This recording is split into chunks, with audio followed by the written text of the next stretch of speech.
मुस्कान और साहिल मेरठ की जेल में बंद हैं। उधर दूसरी तरफ मेरठ कोर्ट में सौरभ हत्याकांड का ट्रायल चल रहा है। इस मामले में अब तक की 11 लोगों की गवाही पूरी हो चुकी है। ताजा गवाही सब इंस्पेक्टर धर्मेंद्र कुमार की हुई, जिन्होंने शव का पंचनामा भरा था। सब इंस्पेक्टर ने बताया कि मुस्कान और साहिल की निशानदेही पर शव बरामद हुआ था। ड्रम को सीमेंट और डस्ट से भरकर सील किया गया था, जिसे काटने पर अंदर से सौरभ का शव 4 टुकड़ों में मिला था। सब इंस्पेक्टर ने बताया कि सौरभ के शव का सिर, धड़ और दोनों हाथों के पंजे अलग अलग मिले थे। उन्होंने कहा कि ये सब देखकर ऐसा लगा कि हत्या बड़ी ही बेरहमी से की गई है। इस मामले में अब तक 11 लोगों की गवाही हो चुकी है, जबकि इस मामले में कुल 34 गवाहों के बयान दर्ज होने हैं। सौरभ पक्ष के वकील का कहना है कि वो इस केस में मुस्कान और साहिल के लिए मौत की सजा की मांग करने वाले हैं। मुस्कान और साहिल मेरठ की जेल में बंद हैं। उधर दूसरी तरफ मेरठ कोर्ट में सौरभ हत्याकांड का ट्रायल चल रहा है। इस मामले में अब तक की 11 लोगों की गवाही पूरी हो चुकी है। ताजा गवाही सब इंस्पेक्टर धर्मेंद्र कुमार की हुई, जिन्होंने शव का पंचनामा भरा था। सब इंस्पेक्टर ने बताया कि मुस्कान और साहिल की निशानदेही पर शव बरामद हुआ था। ड्रम को सीमेंट और डस्ट से भरकर सील किया गया था, जिसे काटने पर अंदर से सौरभ का शव 4 टुकड़ों में मिला था।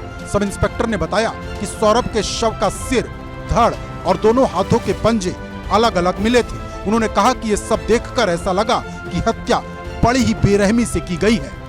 इस मामले में अब तक 11 लोगों की गवाही हो चुकी है, जबकि इस मामले में कुल 34 गवाहों के बयान दर्ज होने हैं। सौरभ पक्ष के वकील का कहना है कि वो इस केस में मुस्कान और साहिल के लिए मौत की सजा की मांग करने वाले हैं।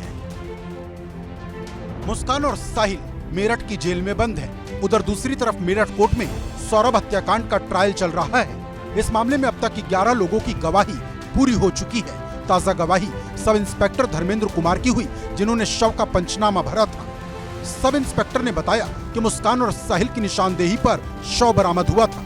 ड्रम को सीमेंट और डस्ट से भरकर सील किया गया था, जिसे काटने पर अंदर से सौरभ का शव 4 टुकड़ों में मिला था। सब इंस्पेक्टर ने बताया कि सौरभ के शव का सिर, धड़ और दोनों हाथों के पंजे अलग अलग मिले थे। उन्होंने कहा कि ये सब देखकर ऐसा लगा कि हत्या बड़ी ही बेरहमी से की गई है।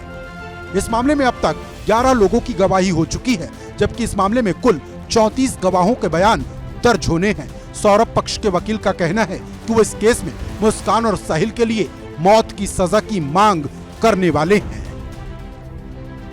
मुस्कान और साहिल मेरठ की जेल में बंद हैं। उधर दूसरी तरफ मेरठ कोर्ट में सौरभ हत्याकांड का ट्रायल चल रहा है। इस मामले में अब तक की 11 लोगों की गवाही पूरी हो चुकी है। ताजा गवाही सब इंस्पेक्टर धर्मेंद्र कुमार की हुई, जिन्होंने शव का पंचनामा भरा था। सब इंस्पेक्टर ने बताया कि मुस्कान और साहिल की निशानदेही पर शव बरामद हुआ था।